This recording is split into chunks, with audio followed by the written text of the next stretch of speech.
Bueno, finalmente entonces se produjo hoy la declaración final de los líderes del BRICS en el 2025, aunque se conoce el documento, aunque en realidad, bueno, todavía siguen discursos y acciones, ¿no?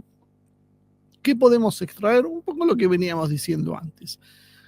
Se habló de la multipolaridad y la reforma del orden global, se reiteró el compromiso con un mundo multipolar más representativo y democrático.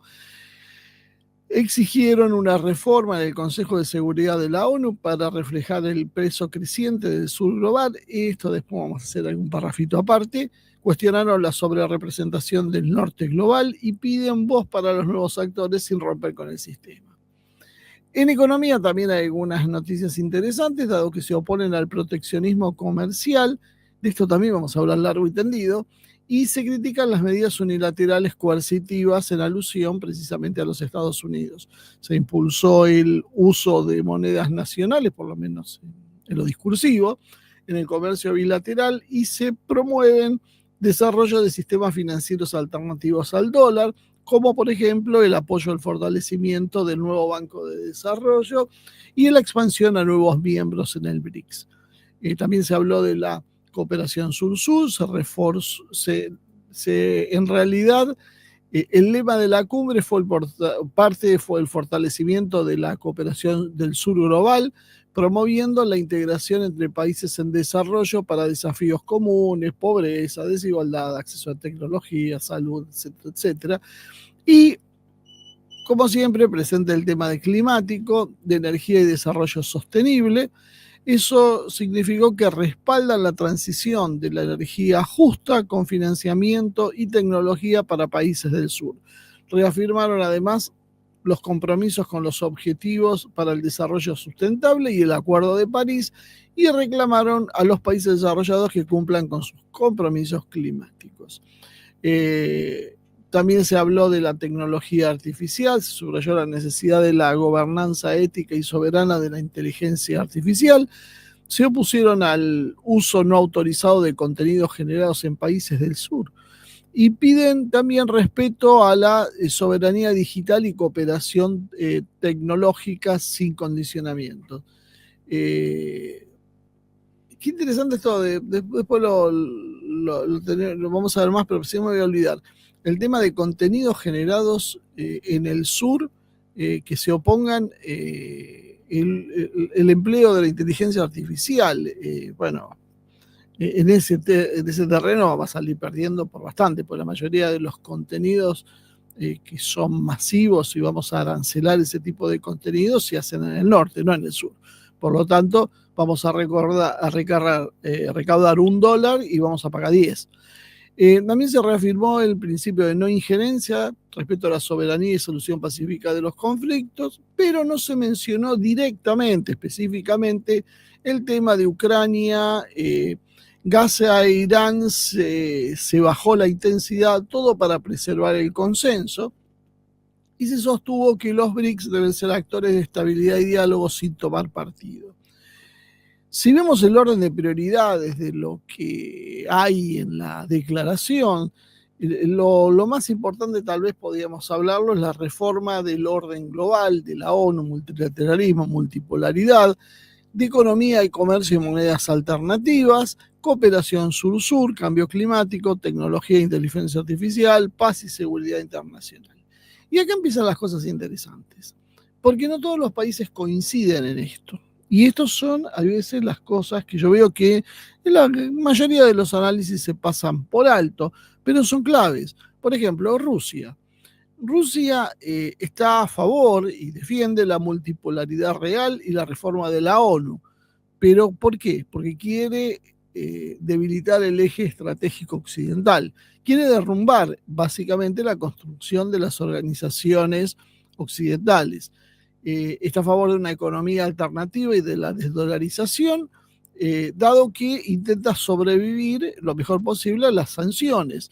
Está a favor de la soberanía digital y tecnológica, dado que está en plena guerra con Occidente. Con respecto al tema del sur global y el clima, básicamente, más allá de una adhesión retórica absolutamente secundaria, no es de su interés. la paz y el diálogo es un discurso útil, pero bueno, lo encuentra Rusia justo en el medio de un conflicto armado, lo cual el llamamiento de la paz cuando se está ganando el conflicto es como que no sé si le sirve demasiado a Rusia. China, por otro lado, habla de la reforma del orden global porque le interesa ganar espacio dentro de este mismo sistema.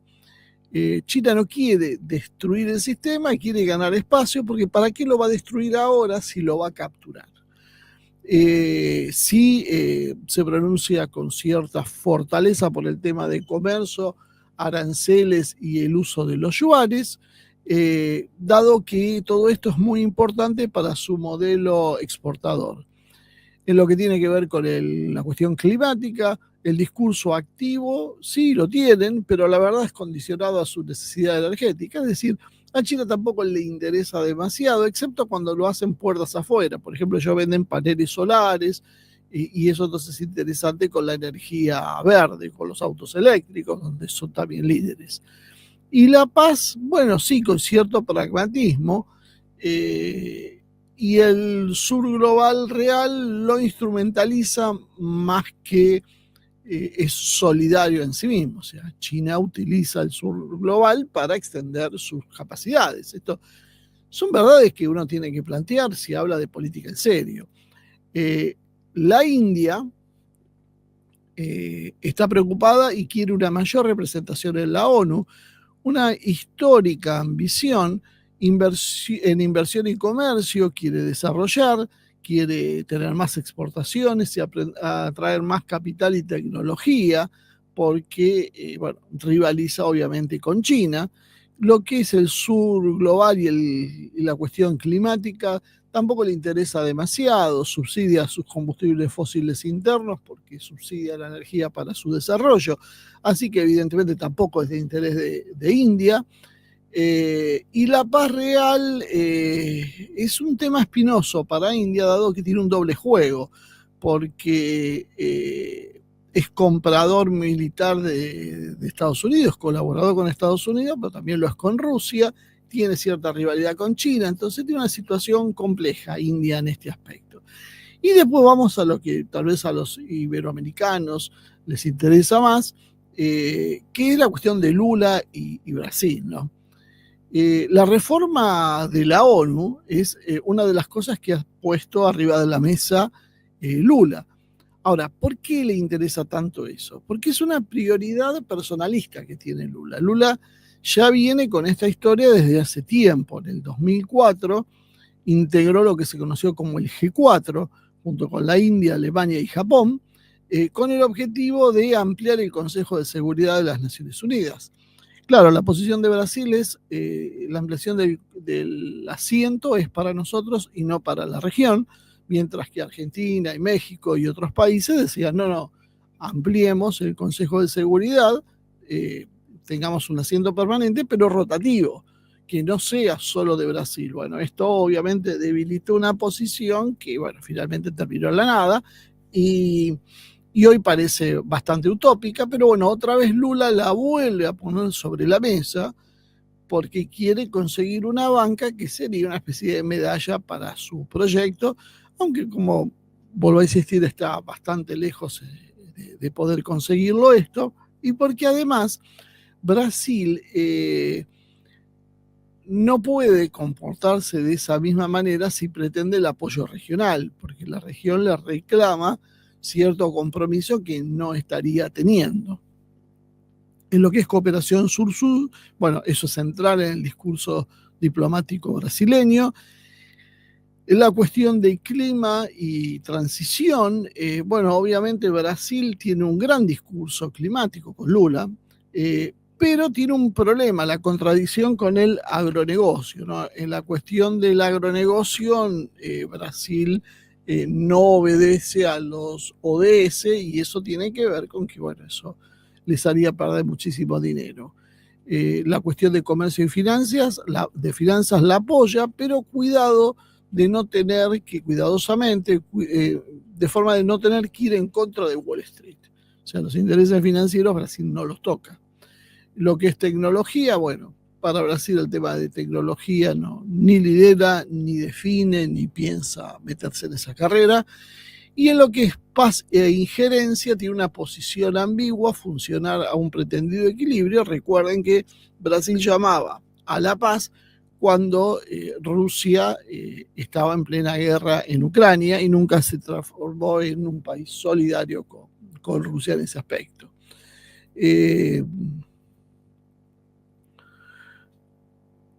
Putin tuvo una intervención que me parece interesante de mencionar. Denunció al sistema occidental de las relaciones internacionales, acusó directamente a Occidente de imponer reglas unilaterales que benefician a un pequeño grupo de países desarrollados, y llamó a acabar con el modelo de dominación neocolonial y avanzar hacia un verdadero orden multipolar. Y de esta manera, ¿qué hizo? En realidad lo que hizo fue endurecer el tono de los BRICS frente a Occidente, dado que no todos los líderes del BRICS tenían esa postura firme. Reforzó entonces la necesidad de una arquitectura financiera alternativa, insistió en desarrollar sistemas de pago independientes del dólar, usar monedas entre miembros del BRICS, apoyó el fortalecimiento del nuevo Banco de Desarrollo, y esto se alineó básicamente con las prioridades que tiene su país e Irán, y en buena medida con China también hay algunas de estas prioridades, aunque India y Brasil han sido bastante más cautos con respecto a estas ideas. Putin también rechazó el uso de sanciones unilaterales, que obviamente lo ha perjudicado a Rusia, llamó a combatir las medidas coercitivas aplicadas por Estados Unidos y la Unión Europea, que considera que son ilegítimas, de hecho lo son. Esto en realidad viola lo que dispone el derecho internacional, donde solo podrían aplicar este tipo de sanciones el Consejo de Seguridad de las Naciones Unidas, cosa que no ha hecho, y por lo tanto, en realidad, Estados Unidos y la Unión Europea están violando esa normativa, y lo calificó como una forma de guerra económica. Y una vez más, esto es clave para su país, para Irán, pero es incómodo para la India o Brasil, que no quieren romper con Occidente. Por eso fíjense cómo va esto marcando los alineamientos. También apoyó la expansión del BRICS, celebró la incorporación de nuevos miembros y propuso seguir ampliándolo para tener una mejor representación del sur global. La estrategia rusa es básicamente debilitar el control occidental, aunque esto también diluye la cohesión del grupo. Es decir, Rusia está intentando traer países al BRICS para poder ir volcando la balanza en contra de esa presencia más atlantista que hay. O sea, si Brasil es uno de los 4 miembros iniciales de lo que era el BRIC, si después pasó a ser uno de 5 con el BRICS, hoy Brasil es uno de 11 y va a seguir ampliándolo Rusia, poniendo países cuyos intereses no siempre son los mismos, pero en líneas generales no se alinean, por lo menos irrestrictamente, con Occidente, y eso limita la capacidad que tiene Brasil de instalar temas pro-occidentales. Resaltó la importancia también de preservar la soberanía tecnológica, un tema que es central para el discurso de Putin en los últimos años. Habló de la inteligencia artificial como terreno clave donde hay que evitar el predominio de las potencias asiáticas. Propuso reglas de juego mucho más justas y participación más igualitaria del diseño de normas globales, convergiendo hacia un sistema de soberanía digital, aunque todavía esto no tiene un consenso técnico. La posición de Putin en realidad no cambió la estructura oficial de la cumbre, pero sí recalibró lo que sería el tono y reafirmó los ejes más duros. El nuevo orden de la tensión geopolítica real, entonces sería una ruptura con el orden global unipolar, una ruptura con el sistema, o sea, una construcción de un sistema financiero y alternativo, una soberanía tecnológica, sobre todo también con una gran participación de la inteligencia artificial, rechazo a sanciones y proteccionismo, expansión del bloque y representación del sur global, neutralidad y discurso pacifista. Muchas de estas cuestiones tienen que ver con el quiebre interno. Es decir, Rusia tiene que apoyar algunas cuestiones y tiene que otras ignorarlas para no romper el bloque. Por ejemplo, el discurso pacifista es para quedar bien, básicamente, si está en medio de una guerra. Putin además puso sobre la mesa que la declaración evita decir algo que es claro, que hay una guerra sistémica en marcha, y el documento final del grupo habla de consensos, y lo que hace Putin paralelamente es avanzar en la confrontación de una línea ideológica con Occidente. Rusia e Irán quedan entonces como referentes de la ala dura, Brasil e India como el ala diplomática e integradora, y China básicamente como una posición intermedia entre ambos bloques, ¿no? Si lo vemos un poco más en detalle, Rusia enfrenta sanciones y tiene una guerra abierta con Occidente y lidera el eje de la ruptura con Occidente. ¿Quién lo acompaña con la mayor dureza? Irán.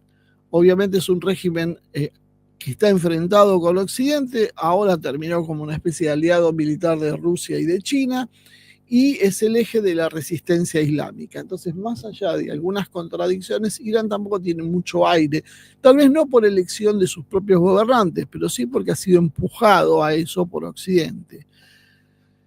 Y China, que básicamente es la potencia sistémica que busca rivalizar, que rivaliza de hecho con Estados Unidos, aunque sí lo hace sin romper el sistema.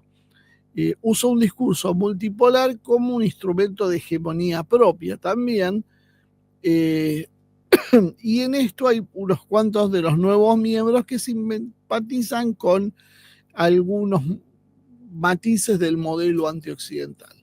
Del otro lado se encuentran los países que son más prooccidentales en el BRICS. El ala más prooccidental la constituye la India, que tiene un nacionalismo muy pragmático, que coopera militarmente con Estados Unidos y con Japón en el Quad, y es un rival estratégico también de China. Brasil, que apenas es un reformista, tiene un rol de orden internacional global no rupturista. Sudáfrica, que actúa como un puente diplomático, no propone un modelo diferente. Y el resto de los países que de alguna manera no enganchan del todo con el modelo más hostil. Hay una cosa que ha traído mucha discusión en Occidente, ¿no? Sobre todo en nuestra parte, en lo que es Iberoamérica. ¿Qué es Lula? Porque Lula es un fantasma de la izquierda, Lula es un comunista para muchos, Lula es un líder revolucionario, pero la realidad es que Lula es otra cosa. Por historia y por cultura política, Lula básicamente nace del progresismo global, pero no del nacionalismo soberano. Lula tiene vínculos históricos con ONGs occidentales, con sindicatos internacionales, con el Foro de San Pablo y con organismos multinacionales. Además ha recibido muchos premios y ha sido celebrado básicamente por el establishment internacional, por la ONU, ha sido bien recibido en el Foro de Davos, en el Banco Mundial, etcétera, ¿no? ¿Por qué? Porque Lula no quiere romper con el sistema, sino humanizarlo desde adentro. Uno puede estar de acuerdo con la posición de Lula o puede no estar de acuerdo con la posición de Lula. Pero la realidad es que Lula no quiere esa ruptura, sino quiere otra cosa, quiere una convivencia. Lula además busca que Brasil tenga un asiento en la ONU, como mencionábamos antes, y más poder dentro del G20, del FMI y de la Organización Mundial de Comercio. Organizaciones que Rusia directamente quiere destruir. Ya hubo un problema, como decíamos anteriormente, con el G4 del 2004, que describimos y que muestra que su agenda tiene más que ver con el reconocimiento internacional personalista que con un verdadero y auténtico liderazgo multipolar estratégico. Si hablamos también de Lula, vemos los problemas que hay con los intereses económicos concretos, ¿no? Y ahí volvemos al tema del agronegocio brasileño. Brasil es una potencia exportadora de alimentos. tiene su base, el agronegocio brasileño tiene su base en mercados de exportación como Europa, China y Estados Unidos. El sistema bancario y el sistema financiero de Brasil está atado con los circuitos del dólar y le costaría mucho salir de ese circuito. Por lo tanto, Lula no va a romper con los organismos de crédito, los usa internamente además para financiar sus programas sociales y de obra pública.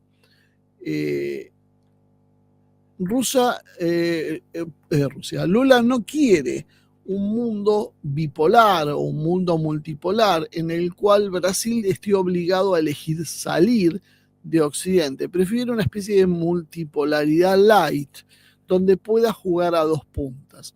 Por eso en realidad Lula, fíjense, que no condena a Estados Unidos o a Israel, o cuando lo hace con mucha tibieza, y a la OTAN, se distancia mucho de la forma, el lenguaje que puede utilizar Irán y Rusia, porque evidentemente tienen distintas visiones y distintos objetivos. El progresismo iberoamericano ha entendido muy mal el papel de Lula. Y por eso en general se generan cortocircuitos cuando uno trata de explicar lo que es Lula para que se entienda qué se puede esperar de Lula y hacia dónde va Lula. Lula básicamente, como decíamos, no es un líder antiimperialista. Lula es un reformista del sistema. Lula no es un aliado de Rusia y de China. De hecho, nunca apoyó, vuelvo a decir, la operación militar especial en Ucrania. Lula es un socio estratégico de todo el mundo. Quiere estar bien con todos, no romper con nadie.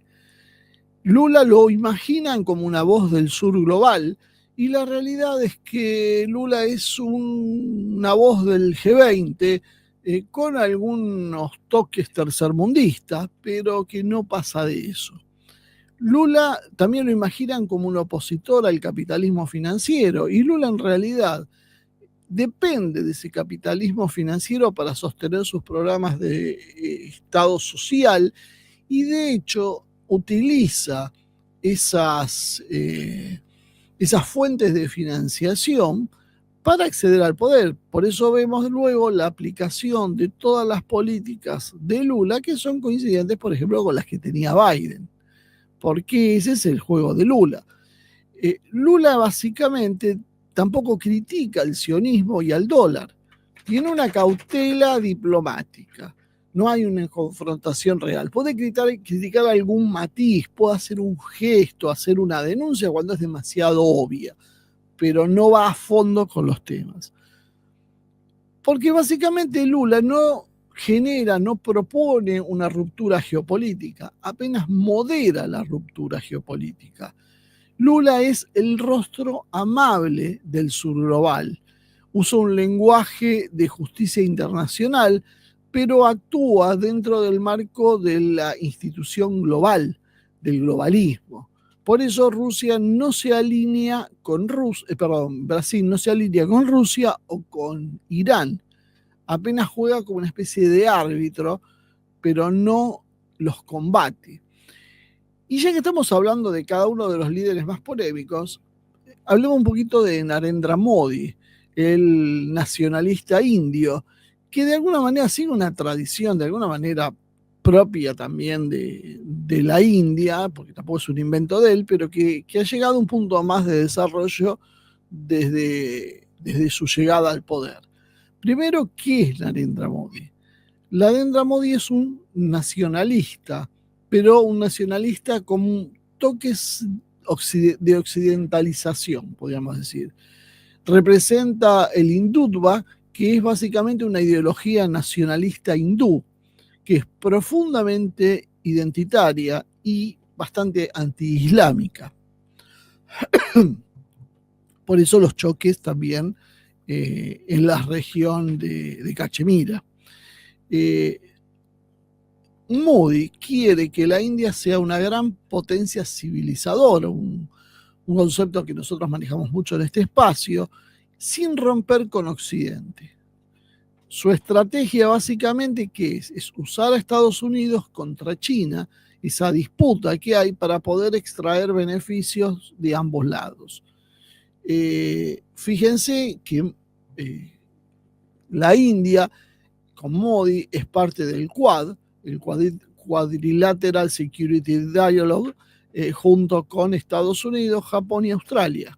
Es un bloque que podríamos presentar como abiertamente China. Entonces, bueno, decimos, bueno, está alineado finalmente en las cosas que importan con Occidente. Bueno, pero a la vez también es un gran comprador de armas de Rusia y realiza, mientras tanto, ejercicios militares con la OTAN y fuerzas de Estados Unidos. Tiene acuerdos de defensa que le brindan tecnología de Israel, Francia y Estados Unidos. Bueno, básicamente India tiene su propio juego, muchas veces que es distante del juego duro de Moscú, Teherán y Beijing, que son, como decimos, el núcleo más cerrado de los BRICS y más antioccidental.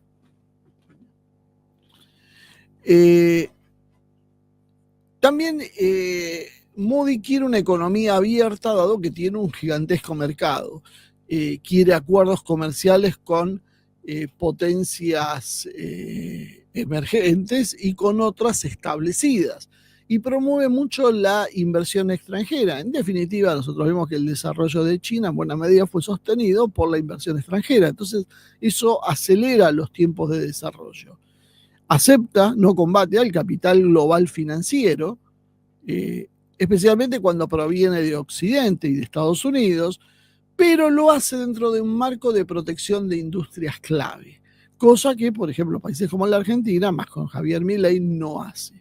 O sea, protege una industria clave, pero interviene en ese mercado. Siempre busca ese equilibrio que decíamos. Rechaza el proteccionismo estadounidense, sí afecta de alguna manera sus intereses. Esto sucede, por ejemplo, con los servicios digitales o las exportaciones farmacéuticas, donde la India suele estar enfrentado con Occidente. Entonces es complicado definir si la India está con Occidente o no está con Occidente. Depende. Depende, cada hecho puntual va a tener una postura distinta. La India está con la India. Y a veces a la India le conviene estar con China, a veces le conviene estar con Rusia, a veces le conviene estar con Occidente. Dentro del BRICS, lo que busca la India no es romper el BRICS, quiere más poder dentro del BRICS. Y quiere utilizar el BRICS también como una forma de presionar para una reforma en el Consejo de Seguridad de las Naciones Unidas para obtener un asiento permanente. Al igual que hace Brasil, la India no quiere un asiento para Asia o un asiento para el sur global o para el Indo-Pacífico. India quiere un asiento para la India. Defiende una arquitectura financiera que sea así más equilibrada, pero sin llegar al punto de atacar al dólar directamente, y no propone una moneda alternativa diferente al dólar. Por eso también ha sido reticente con la ampliación de los BRICS, dado que no le simpatizaba que entren países como Irán, Arabia Saudí o Egipto, y que eso, por un lado, diluyera el poder de los miembros fundadores y por otro lado radicalizaría la posición. El hecho de que, siendo un país que tiene resistencias con el tema islámico, que entre Irán y Arabia Saudí y Egipto, bueno, estamos viendo la representación del mundo islámico en sus prácticamente mayores exponentes, faltaría tal vez Turquía. Por otro lado, la India de esta manera ve como hay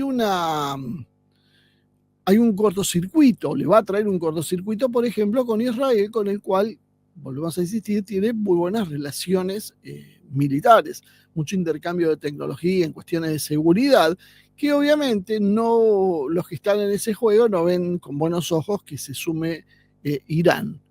Tiene una relación con Rusia buena, estable, histórica, desde la época de la Unión Soviética, aunque en algunas veces choca por los alineamientos con Estados Unidos.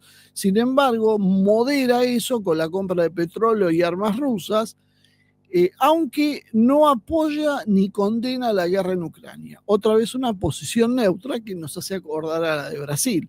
Por eso yo cuando los divido en grupos, el ala dura y el ala negociadora, van viendo cómo van apareciendo las coincidencias luego en las políticas concretas. La India juega a la neutralidad activa, exprimiendo todo lo que puede de ambos lados. Esa política ambivalente, esa política ambivalente lo lleva a la India a ir consiguiendo ventajas de cada lado, al revés de lo que hace Javier Milei, que irreflexivamente se apoya en un país como Estados Unidos o Israel sin obtener nada, porque ni siquiera reclama nada para el apoyo, lo hace graciosamente. La India negocia.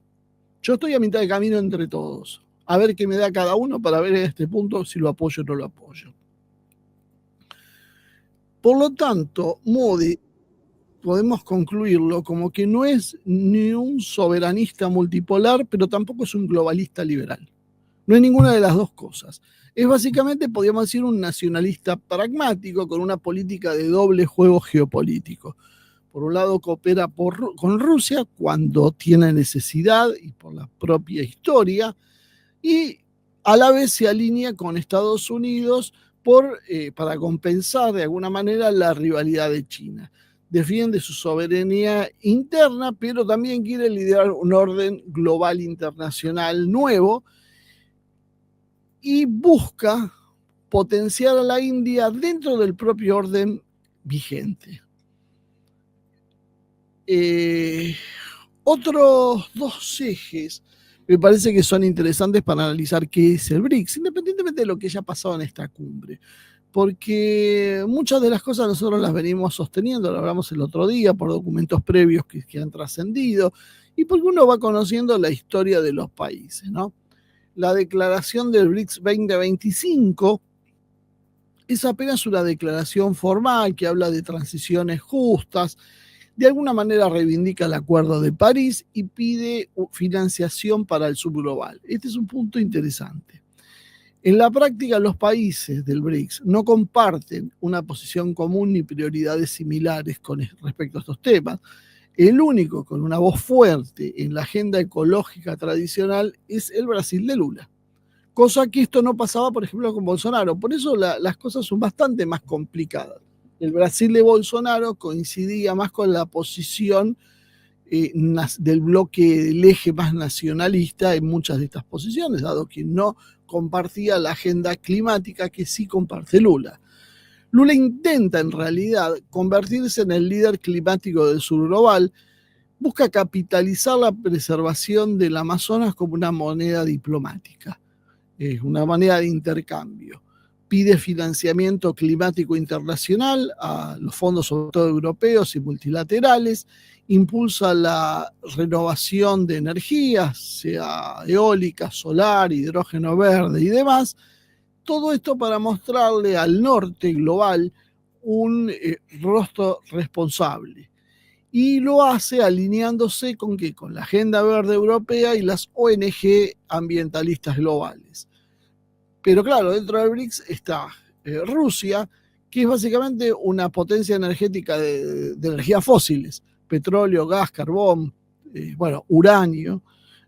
No tiene interés en abandonar ese negocio de proveer energía no verde. Rechaza el ecologismo como un instrumento occidental de control geoeconómico, cosa que nosotros hacíamos todo hasta hace poco tiempo atrás, hasta que ahora parece que nos convencieron que no era por ahí, e impulsa un programa nuclear y tecnologías propias que básicamente son diferentes a la clave verde que impulsa Europa. China, el otro gran socio de los BRICS, es el principal mundial de dióxido de carbono, así que bueno, ahí ya se acaba toda la posición de China como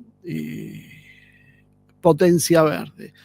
Sí es cierto que utiliza paneles, fabrica baterías, autos eléctricos y demás, pero no lo hace porque China sea ecológica, no le importa a China la ecología, sí le importa a China mejorar internamente, purificar el aire de sus ciudades, no contaminar los ríos, en eso sí han trabajado, pero lo que no compraron fue la idea de las energías renovables.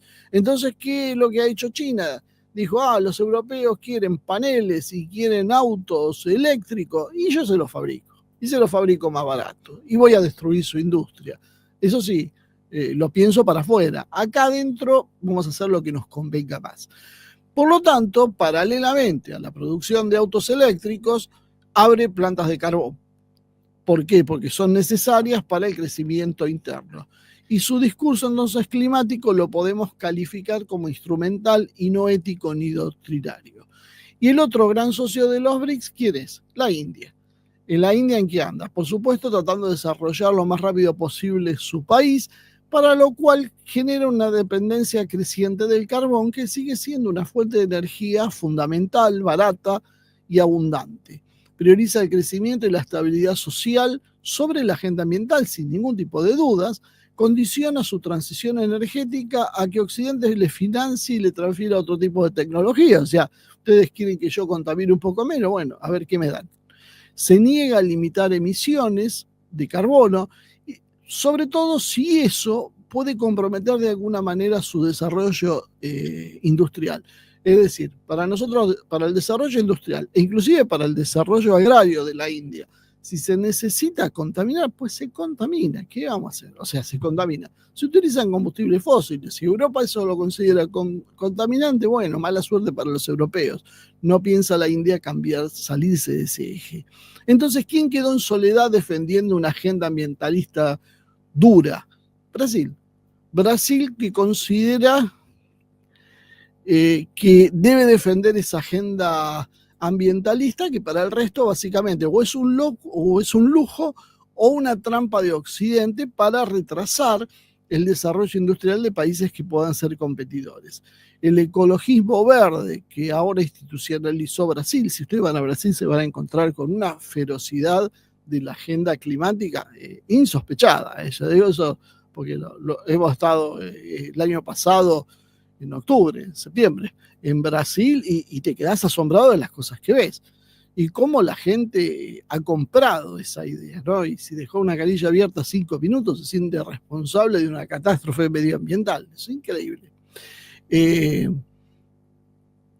La política, entonces decíamos, de Brasil choca con la geopolítica energética de Rusia, de la India, de China y obviamente también de Irán, de Arabia Saudí y del resto de los países. Por lo tanto, no hay entonces una política climática en común en los BRICS, sino básicamente un lenguaje diplomático que trata de dejar a todos contentos, dejar que cada uno haga lo que se le dé la gana, pero darle una base para que países como Brasil puedan reclamar fondos internacionales y que no haya excusas para que Occidente, el Occidente colectivo, aplique sanciones, aunque más no sean simbólicas. Y después hay otro tema, que va a ser el último que vamos a tratar hoy, que me parece también central y que a veces me asombro porque digo, ¿qué ha pasado? Qué poca memoria tenemos en el mundo, ¿no? ¿Qué tiene que ver con el libre comercio? Vamos a dejar en claro una cuestión. El globalismo, ¿qué necesita? Necesita libre circulación de bienes, capitales, datos, personas. Eso es el globalismo.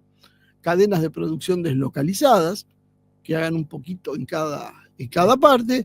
¿Para qué? Para que puedan permitirles mayores ganancias y no depender de estados que intenten proteger sus industrias, sino que compitan entre sí por tener mejores condiciones. Es decir, yo voy a competir con Brasil, por ejemplo, para que se instale una terminal automotriz. Pero para eso yo necesito hacer una larga cadena. Si yo tengo todo instalado en un solo país, esto no se puede hacer de la misma manera.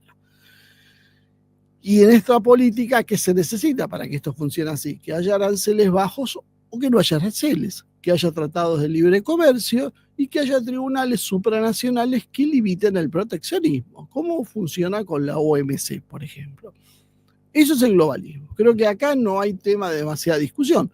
Todo el mundo ya sabe qué es el globalismo, quien está a favor o en contra, bueno, se lo definirán en marco de lo que cada uno le parezca en lo personal mejor. Pero yo les recuerdo que el libre cambio no es algo neutral. favorece básicamente a las empresas ya consolidadas, especialmente aquellas que controlen finanzas, logística y tecnología. Hasta acá creo que estamos todos de acuerdo, ¿no? Entonces ahora venimos con lo que a muchos les resulta antipático, pero son los datos de la realidad. ¿Quiénes ganan y quiénes pierden con el libre comercio dentro de los BRICS, ¿no? Bueno, ¿quién es el gran ganador? China. Básicamente tiene un modelo económico que depende de exportaciones industriales masivas.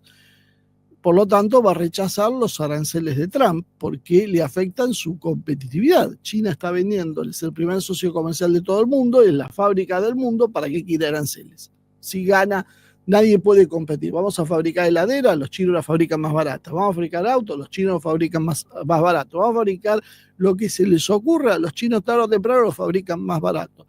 Tienen mejores estructuras, tienen grandes escalas de producción, no hay forma de competir con ellos. Entonces, basta de aranceles. Se habla de una desglobalización, a veces China, pero en realidad sigue buscando el acceso a los mercados que le interesan, que básicamente son Europa, Estados Unidos, pero también África y el resto de Asia. China entonces necesita que los otros países no protejan sus industrias, aunque ella también a veces subsidia estratégicamente las suyas. Si ustedes miran los aranceles selectivos que aplica China, ojo con ese tema, porque muchas veces los aranceles que China aplica para el ingreso de un producto son bastante más altos de lo que nosotros mismos creemos o aplicamos. China tiene una especie de globalización, pero selectiva. Libre cambio para vender, pero protección de sus mercados estratégicos internos. Fíjense, le pueden preguntar a Google qué pasó cuando intentó instalar sus buscadores en China. Bueno, en China hay sus propios buscadores y crearon todo su ecosistema de redes simplemente porque no querían injerencia extranjera. Te obligan a que las empresas extranjeras tengan un socio local, a que toda empresa estratégica sea controlada mayoritariamente por el Estado. O sea, te ofrece hacer negocios, pero dentro de determinadas pautas. La tiene muy clara China en lo que hace. La India, que también, ¿cómo se ubica con el tema del proteccionismo? La India es peor que China, porque tiene una industria que es más frágil y un mercado interno, sí, creciente, muy grande, que necesita proteger. Por lo tanto, impone medidas arancelarias para proteger sus producciones nacionales. Si bien busca inversión extranjera, no quiere competencia externa que destruya su industria local. Es el que más se opone, podríamos decir, al modelo de China dentro de los BRICS en este sentido y ha resistido tratados como el RCEP por miedo a una invasión comercial. India tiene definido un modelo neomercantilista de control estatal.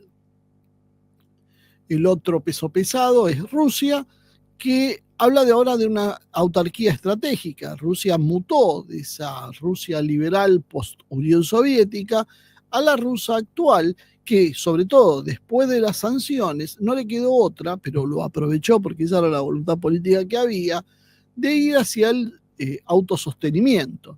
Está reconstruyendo aceleradamente su tejido productivo interno bajo fórmulas con control estatal o mixto, promueve acuerdos bilaterales con monedas nacionales, con otros países, no los tratados de libre comercio clásicos que promueve Occidente.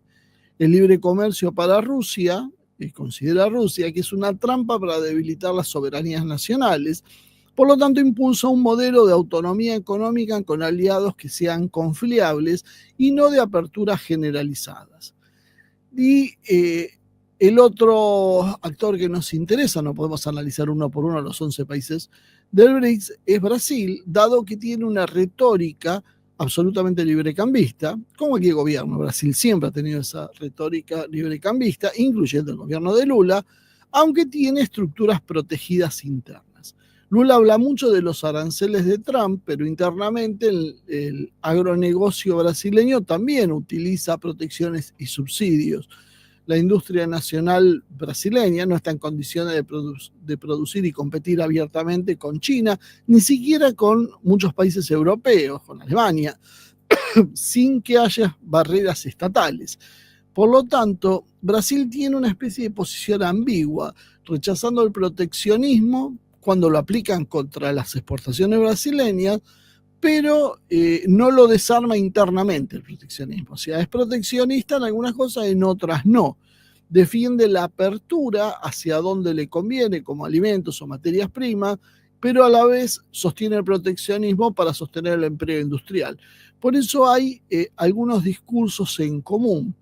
Cuando la declaración del BRICS que se aprueba condena el proteccionismo, básicamente se impone el discurso de China y la retórica discursiva de Lula. Pero para la mayoría de los países del BRICS en realidad no es así, porque necesitan tener algún tipo de protección estatal para poder desarrollarse. Por lo tanto, hay un consenso frágil, diplomático, pero no real.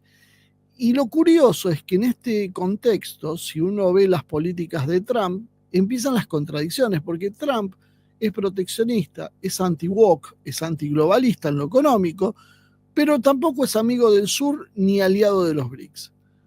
Trump lo que está ofreciendo es una oportunidad indirecta, que eso a veces es lo que confunde cuando nosotros hablamos de Trump y que mucha gente no entiende. Nosotros no apoyamos a Trump. Lo que queremos aprovechar es la oportunidad que se genera cuando Estados Unidos intenta retirarse del mundo, debilitando el sistema global, que era el que asfixiaba las economías de los pueblos, aunque Trump no lo hace porque tiene ánimos libertadores, ni igualitarios, ni de nada, sino básicamente porque necesita reconstruir su propio mercado interno.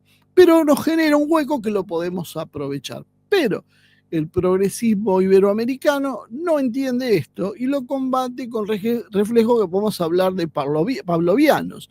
Incluso parte de su agenda se alinea con la defensa de las soberanías nacionales que los latinoamericanos, los hispanoamericanos, los iberoamericanos dicen reivindicar. Es decir, si tenemos una posición que reivindica la soberanía nacional, las políticas industriales, es absurdo que estemos a favor del libre cambio. No podemos estar a favor del libre cambio. Entonces, ¿por qué razón los países ahora empiezan a tomar las banderas en contra de Trump por los aranceles? Si nosotros necesitamos los aranceles, aun si nos perjudica por el acero, el aluminio, los limones, porque nos permite ideológicamente poner aranceles y defender nuestras propias economías. El problema lo teníamos cuando estábamos en la etapa globalista, donde no nos dejaban proteger nada, nos decían todo hay que abrirlo al libre mercado, y eso nos ponía en desventaja con otros países y con las estructuras transnacionales. No le podías poner un freno a esta sangría. Ahora, a partir de lo que hace Trump, podemos hacer lo mismo. Negociemos aranceles. ¿Por qué los aranceles son mala palabra? Porque toda la clase política de golpe empieza a repetir eso. Eso es lo que tenemos que reflexionar. Pero si siempre estuvimos a favor de eso, ¿por qué ahora lo cambiamos porque lo usa Trump? O sea, ¿a quién le estamos haciendo el juego? Esas son las cosas que pregunto. Si comparamos, Moody y Trump tienen un nacionalismo pragmático compartido. Los dos tienen cierta retórica soberanista, anti-élite global, está apagado. Reivindican el control de las fronteras, los valores tradicionales y el proteccionismo económico. Cooperan militarmente, en venta de armas, ejercicios continuos, y Trump encima ve a la India como un aliado de contrapeso contra China. Trump y Putin tienen un mismo enemigo común, que es el globalismo. Tienen un respeto entre ellos táctico, podríamos decir. Aunque Trump no es un prorruso, reconoce la confrontación con Rusia como algo fabricado por el Deep State con el Russian Gate. Durante su presidencia no impuso sanciones importantes contra Rusia, evitó los choques directos en Siria, no reforzó la OTAN. Ambos comparten una visión realista del poder, tienen una visión conservadora, crítica del globalismo y de la cultura woke. Con Xi la cosa cambia. Trump con Xi está en medio de una guerra comercial y de una rivalidad sistémica, y eso es lo que hace que choquen, dado que Trump impone aranceles a empresas chinas como Huawei o TikTok, que son las que se benefician con el modelo global. En definitiva, sí, hay un tema que, más allá de todo eso, Trump y Xi no quieren la guerra nuclear para resolver sus disputas. O sea, es una guerra comercial cuando hablamos de guerra, no militar. Y Lula y Trump tienen un antagonismo cultural y político sostenido, porque Lula es producto del sistema globalista, como decíamos, apoyado por el Partido Demócrata de los Estados Unidos, por los partidos socialdemócratas europeos, las ONGs internacionales, Soros, Foro de San Pablo, aliado de los grupos woke, ambientalistas tradicionales y de la burocracia multilateral.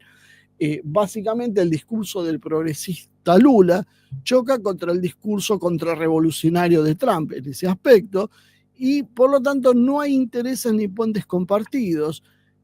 Se enfrentan básicamente porque inclusive a su retórica local les conviene. A Trump le conviene luchar contra el izquierdista comunista de Lula, y a Lula le conviene para su retórica revolucionaria de Trump, porque en realidad está encajando con ese relato antitrumpista global. Lula apoyó abiertamente a Biden, y no podemos decir que Biden era un santo, llevó al mundo casi a la guerra. Biden fue el que creó básicamente la guerra de Ucrania, y Biden y los suyos. Fue presentado Lula como el retorno de la democracia contra Bolsonaro. Bolsonaro es el que terminó abrazado con Putin y era amigo de Trump. En foros internacionales, Lula reproduce el discurso del Washington liberal. ¿Cuál es el discurso del Washington liberal? Cambio climático, diversidad, lucha contra el odio, derechos LGBT, etc. Trump, por lo tanto, lo identifica justo en su agenda como alguien a combatir, aunque en realidad Brasil no sea el objetivo de Trump como país, es Lula particularmente. Trump es un nacionalista, pero no es multipolar. Por lo tanto, entonces encontramos afinidad con algunos líderes del BRICS, como Modi, e inclusive con Putin. Y un tema más que yo me parece interesante para destacar, y ya con esto cerramos, tiene que ver con hay una gran ausencia en esta agenda del BRICS, que es los temas de género, diversidad, feminismo institucional, agenda woke. No ha aparecido el tema en la cumbre. Esto claramente es por la resistencia de Rusia, de Irán, de China, de India, y por supuesto colabora Arabia Saudí y otros países. El propio lenguaje usado en el marco de la cumbre geopolítica se ha resistido a esto y ha aislado a Lula, el único de todos los líderes del BRICS que responde a esto es Lula. Lula es el que apoya derechos LGBT, perspectiva de género, diversidad, minorías e inclusión interseccional. En la cumbre no se mencionaron organismos, convenciones ni objetivos multilaterales asociados a la agenda ONU Mujeres o el CIDAW. Inclusive en pasajes sobre derechos humanos o desarrollo, el lenguaje que se adopta es neutro y diplomático, sin los conceptos típicos del globalismo progresista. Este silencio, entonces, es político y deliberado, no es una cuestión técnica, porque es impulsado por Rusia, que promueve una civilización tradicional, con visiones tradicionalistas. Putin denuncia la decadencia cultural de Occidente. Eso incluye ideologías de género, culturas por lo queer y la disolución de la familia. Persigue la propaganda LGBT y vetó la educación de género para menores. Propone una narrativa conservadora como alternativa cultural global. Por supuesto, esto coincide con Irán, un estado con rasgos teocráticos, aunque no lo sea puramente, que es inconstitucional cualquier ideología woke. La India, que no es teocrática, pero está con la misma situación, defendiendo el nacionalismo hindú, y sobre todo rechazando las posiciones y las culturas foráneas que desafían la cultura hindú tradicional. Si bien hay algunos avances, como le gusta decir en Occidente, sobre como la despenalización de la homosexualidad, lo hace sin adherir a los progresismos occidentales. En China, bueno, se ha llegado a censurar representación consideradas como feminizadas, promueve valores confucianistas, donde la familia y tiene un rol tradicional, el hombre, y el Partido Comunista Chino ha identificado el wokismo como una amenaza directa a la sociedad. No toleran ONGs o movimientos que pongan en tensión el relato oficial. Por lo tanto, dentro del BRICS, salvo Lula, Brasil, que suscribe los compromisos de género, que adhiere a enfoques de género, diversidad e inclusión, tiene vínculos con estas organizaciones y redes feministas sociales, y con un discurso de interseccionalidad en los foros multilaterales, no ha tenido posibilidades de instalar esta agenda dentro de los BRICS. Solo ha intentado y ha conseguido ciertos avances en lo que es el ecologismo radical, que es funcional en este discurso progresista. Pero bueno, la no inclusión de estos temas es parte de la defensa de las soberanías culturales y ha dejado en claro entonces que el nuevo modelo que se está gestando en los BRICS no acepta que se imponga esa moral única occidental bajo el ropaje de derechos humanos progresistas.